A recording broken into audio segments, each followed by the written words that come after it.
be talking about choosing the right pet for your lifestyle. And considering the topic of today, there is a lot to actually take into consideration when choosing the right pet for your lifestyle. So just stay tuned. We'll bring you on with full details about everything after the short break.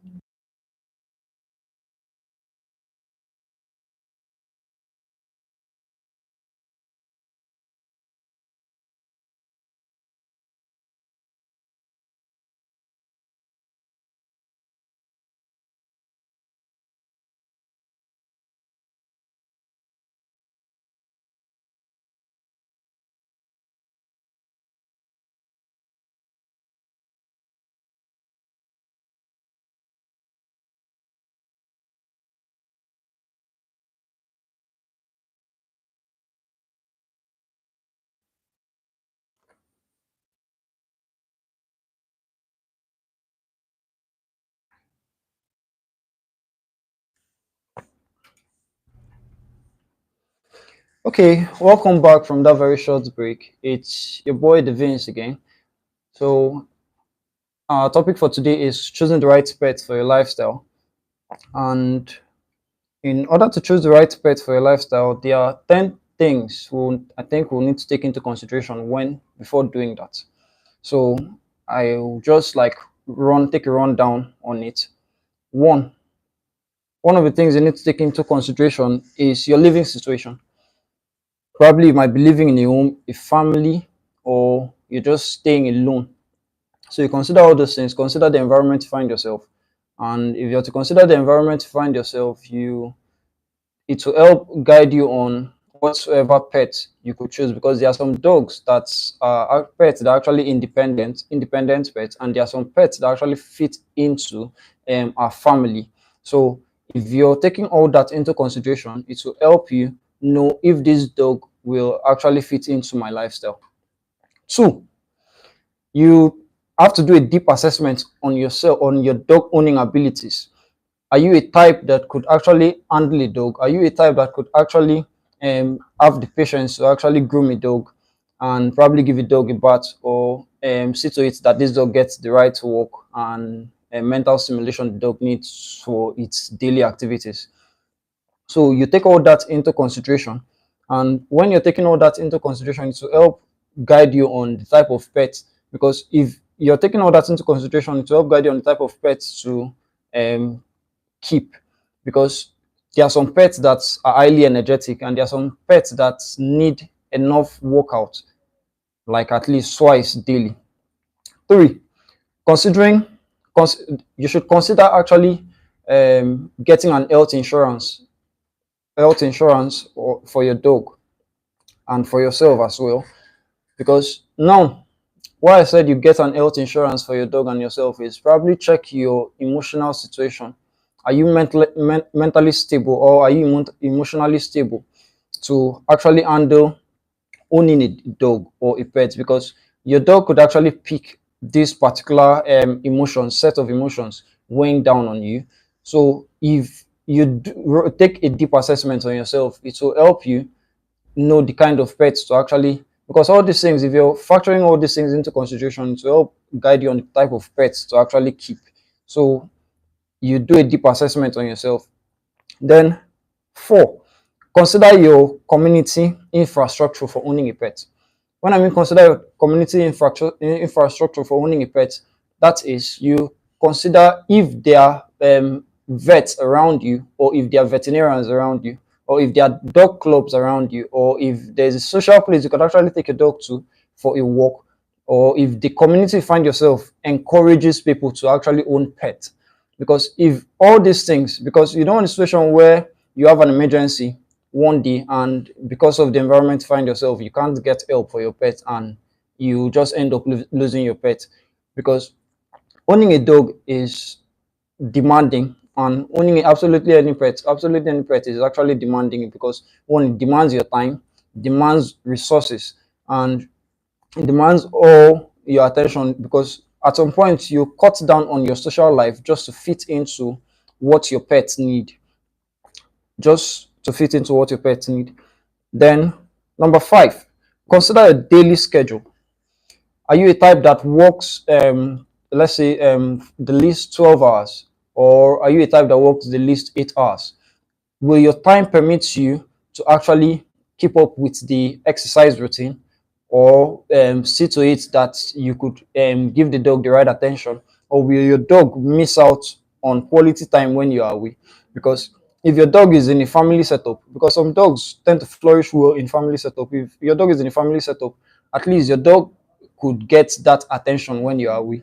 But if you're a single person and you're keeping a dog that actually requires more attention, I think such dog won't be okay for you. So you check, there's a dog for everyone, like I always say. So if you check all those things, it will help guide you on the pets to choose. So that way, you won't end up owning a dog out of aspirations because Mr. A actually owned the dog. So it will help guide you. Now, six, consider the activities. Consider the activities that your dog need. When I mean consider the activities that your dog need, I mean before getting a dog, check out the energy, do your research on the energy level of the pet you're getting. Is this dog energetic? Is it a dog that actually flourish well in an open space, or is it a dog that will do well in a confined space? Is it a dog that will stand being left alone for a long time? You consider all those things, because if you should consider all those things, it will help you. Because when getting a dog, you don't get a dog out of pity. What I'm saying that is, all dogs are cute and they have their charm nature of actually getting your attention at first sight. So should if you should get all those things, do your research and actually take a time take a time out of your busy schedule, visit a shelter and see how dog behave. You understand? You should be able to know if you'll be able to handle this pet. So now, number seven, how much money will you be willing to spend to purchase your dog?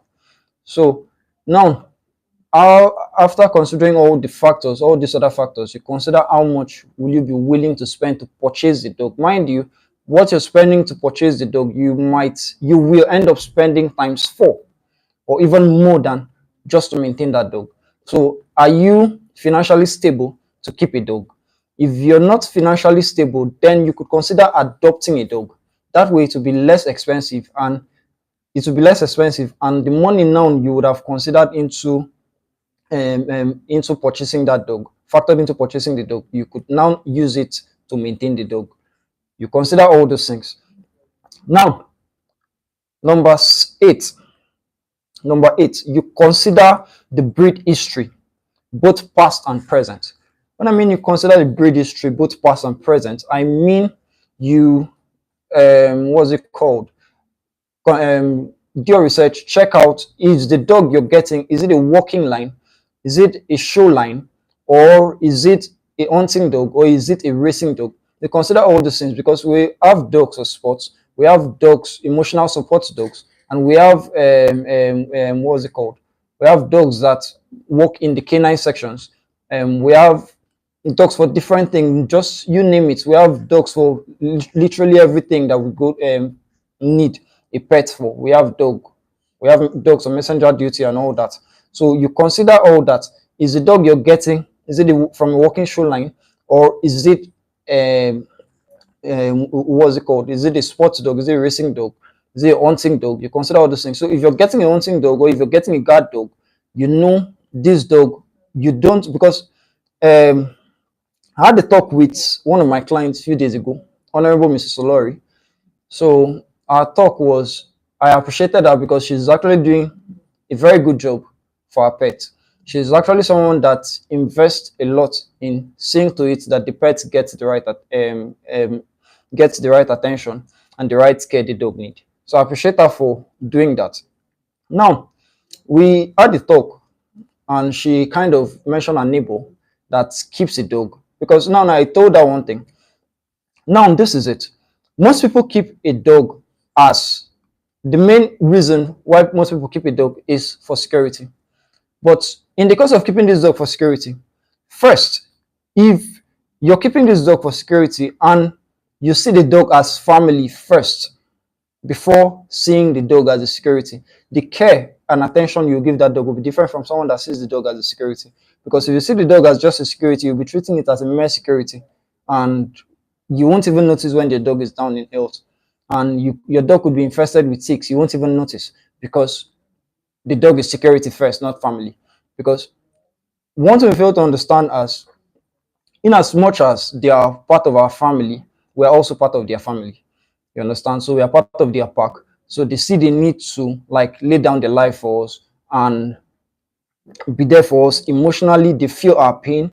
When we are down, they feel our pain. When we are excited, when everything is going well, they celebrate with us. What else do you need from a dog if you're getting all this firsthand from a dog?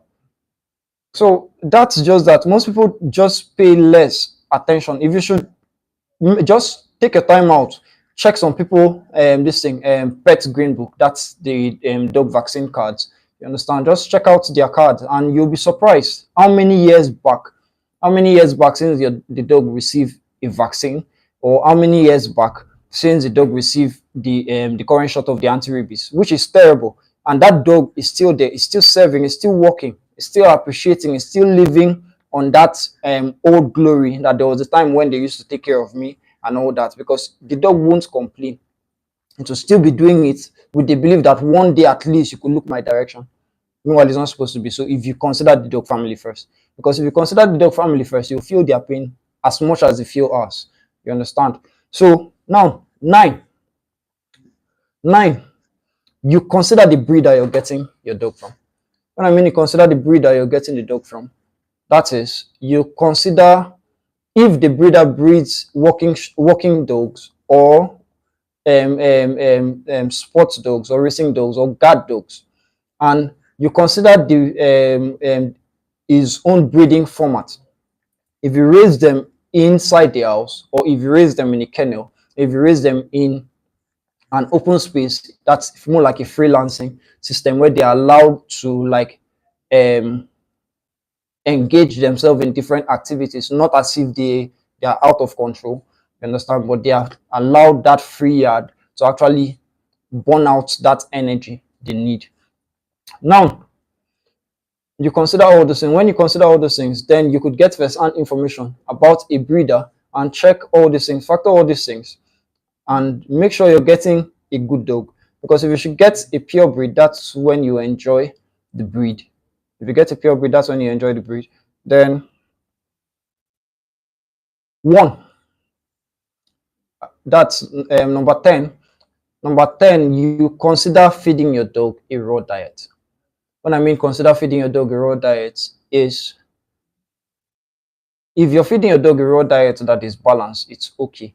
Because most people have these speculations about if you feed the dog the raw diet, that's when blood loss will start to set in and all those things. If you're feeding your dog a raw diet where you have um, probably how many kilos of meat and sardine and egg, just mix everything like that. That way the dog does not get to test the blood directly. Just make sure the meal is balanced for the dog, it's healthy, and you see your dog doing well. That way you get to enhance your dog's sense of smell, and it makes it easy. It makes it easy for your dog to go about its daily activities. So that's just that. All right. That being said, I will be answering some questions from our comment section here. The first question is, do you live in a house with a yard or in an apartment with limited space? That's indirectly what the person is trying to say is, if you live in a yard or an apartment or a house with limited space, what breed is okay for you? I can't tell you the breed that is okay for you because there are some dogs that require large space and there are some dogs that requires small space. But if you're getting a dog now, if you're getting a dog like a pit bull, you know, we all know pit bull, like the name, it's an energetic breed. And I think I should take you on a brief rundown on the pit bull. All right, pit bull, The Pitbull is a dog breed that originates from England, and um, the Pitbull came about in the year 1835. That's the year that followed England ban on blood sports, where they do have this underground fight where dogs will be hunting rats, will be killing rats, and all that. So that's where the Pitbull was formed out of war. That's just the only thing I can say. The Pitbull was formed out of war, where you see dogs fighting rats, be killing rats and hunting rats. The Pitbull, because back then they do use the old English, that's the now extinct English bulldog, old English bulldog, and the old English terrier to for the hunting. So now the challenge there was they were too aggressive. So they needed a dog that was more friendly to humans. You understand? They needed a dog that was more friendly to humans. So that's where they now mix the old English bulldog and the old English terrier to get the pitbull, the American pitbull terrier, which the American pitbull terrier now is banned.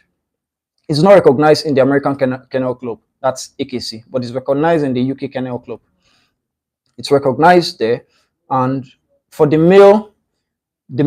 height of the male is the height of the male is about 25 centimeters tall, while the female is about 23. Then their weight, they weigh about 30 to 60 pounds for the male and 30 to 50 pounds for the female. So they are energetic dog breed, and they require more space.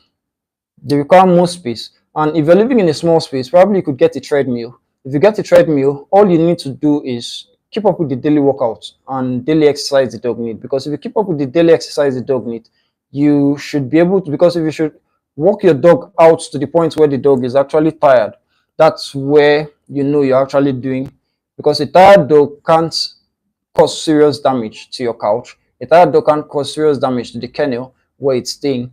So that way it will be peaceful and you guys get to live in peace. You get.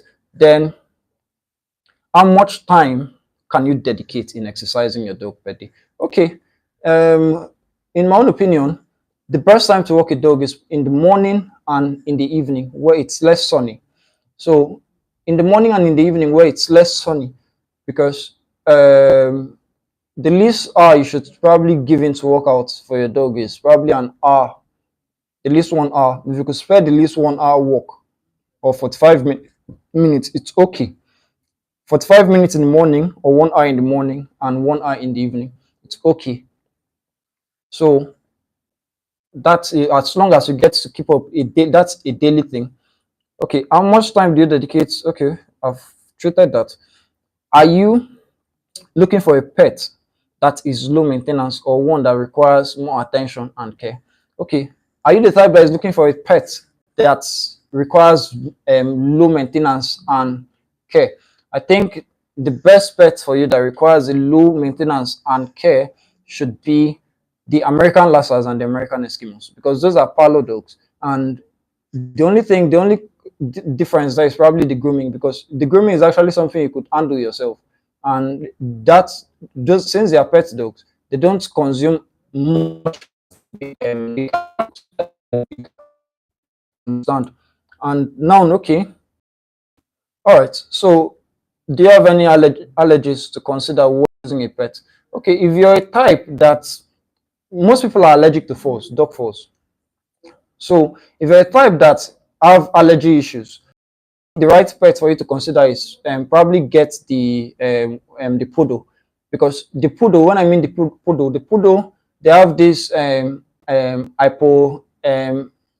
hypogenic force, which helps with people with allergies, and that way, no matter how you pet them, it won't trigger any allergy for you. Then slowly, if you could get used to that, you start with the poodle without having to use any form of inhaler or something. You start with the poodle, then from there, over time, your system will adjust to like petting and probably cuddling a dog. So that way, it helps keep your system and everything stimulated.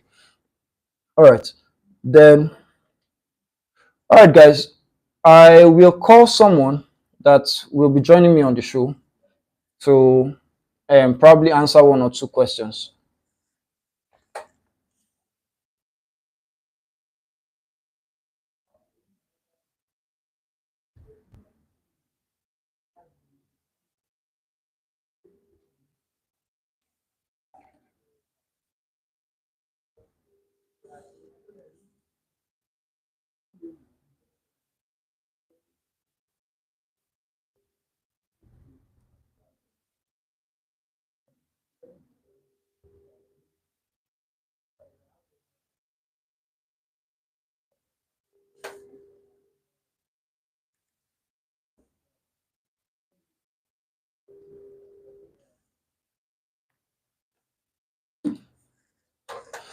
All right, the person is not available, so I think we'll just continue.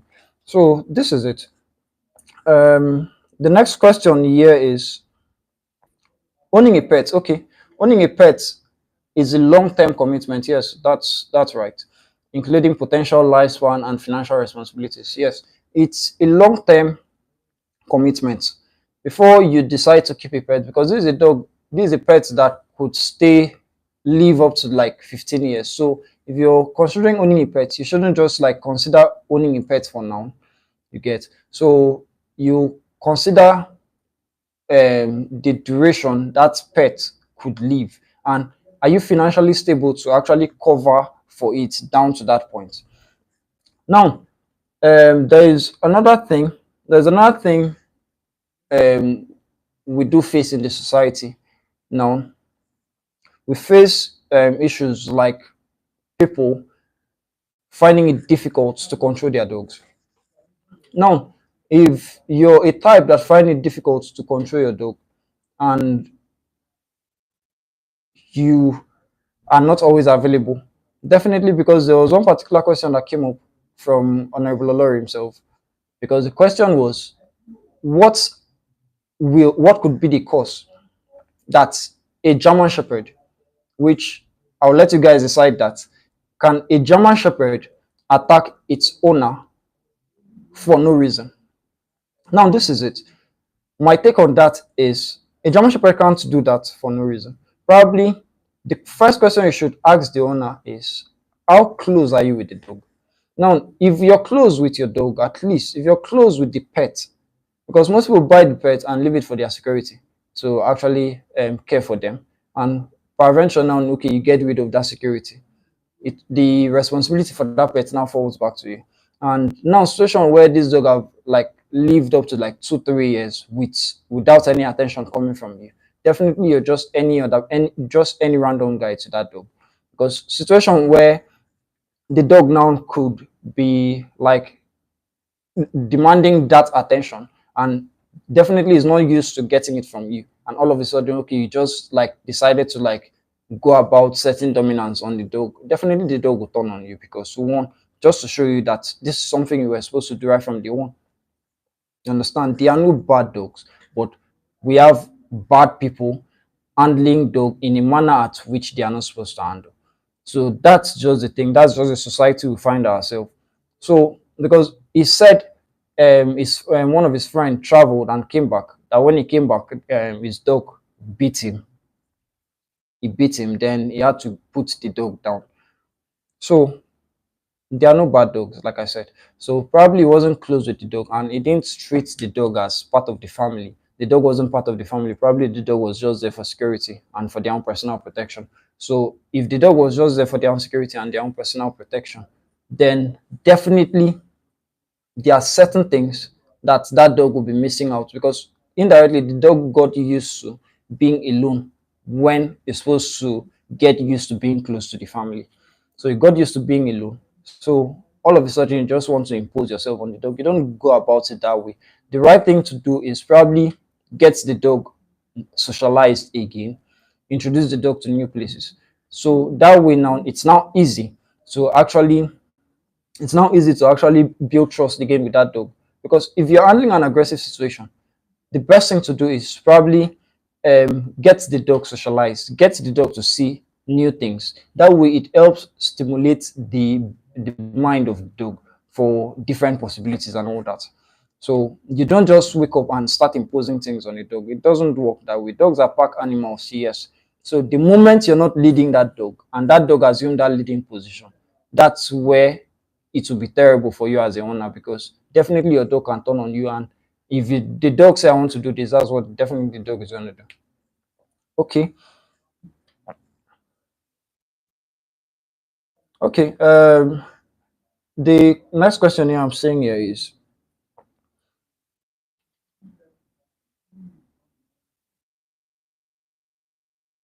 have you thought about okay, have you thought how pets fit into future plans such as travel, moving, or major life challenges, or major life changes? Yeah. Um, all that is, like I said, it all boils down to the socialization. If your dog is well socialized, that's definitely within your locality, you're used to taking this dog places. So that way, even if you decide to travel tomorrow, as long as your dog license and everything is in check, you can travel anywhere you want with your pet without any interference from any authority, because as long as your dog vaccine records and you have your dog pet green book, you're good to go. You could travel anywhere with your dog. You could travel anywhere with your dog, but let's just take our dog vaccines very serious. Let's take our dog vaccines very serious. And now, one of the things I want to like take my time to like address now is the issue of rabies. Rabies is real. We most times like that. Okay, I think I'm done with the questions. Yeah, and I'm done with the topic for the day. So the what I need to do is advise. I just want to advise. Rabies is real, and the veterinary institute will always advise dog vaccines and your dog treatment is very serious, because we live in a society, like I said earlier, we live in a society where people pay less attention to their pets. You understand? Pay less attention to their pet and don't give little or no attention at all to their dog treatment. As long as that dog gets to bark and alerts them that someone is actually coming or someone is at the gate, they are okay. Even if the only time they could probably notice that that dog actually needs attention is probably when the dog is dying.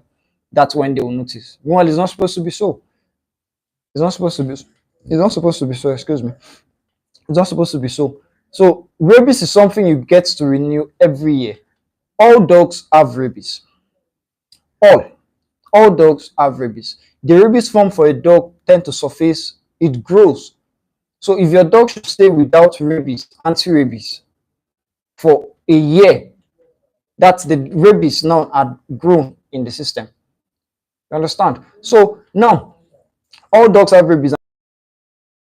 It start to play on the dog mental health from 6 months without treatment. That's why your vet will always advise you to give your dog anti-rabies from 3 months. So that way, and you give, yeah, you don't give a dog anti-rabies twice every year. So as simple as just one shot a year, most people find it difficult to keep up with that particular treatment, which is bad because you fail to like do your research. Most people that actually do this fail to like take factor all these things I've mentioned earlier into consideration before actually going into purchasing a dog. So please, there's a vet near you, and if you don't have a vet near you, you could ask a friend that knows a vet. Definitely, you could get help. Vaccinate your dog. Give your dog, see to it that your dog inoculations, everything is updated. Because a happy dog, a healthy dog is a happy dog. So that's just the thing, and definitely your dog will serve you better when it's happy. Your dog will serve you better when it's happy. So now, the next thing, I think I'll be addressing is the issue where um, a motorist. Now, I'll be addressing the issue where a motorist thinks he could actually run your dog over for no reason, because we live in a society where there are no laws. There are no laws that govern pet ownership. Yes, because I've been a victim of this particular situation before, where someone drove and picked my dog from the pedestrian into the main road, broke the dog leg, and walked freely, because there is no authority, there is no law that covers pet ownership where this person is not supposed to do this and get away with it. So I think we need to promote laws that guide pet ownership. So please, we should all take our pets serious. We should all see to it that our pets get the right attention, get the right training that these pets need. So that way it can fit into the lifestyle and it won't be a problem for Mr. A and it won't be a problem for Mr. B. And that way we could all exist and live happily. All right, I think that's where I have to draw the curtain for my show. Think that's where I have to draw the curtain for the show. Till next time, same station, 103.5 FM. It's your boy, The Vince. Thank you.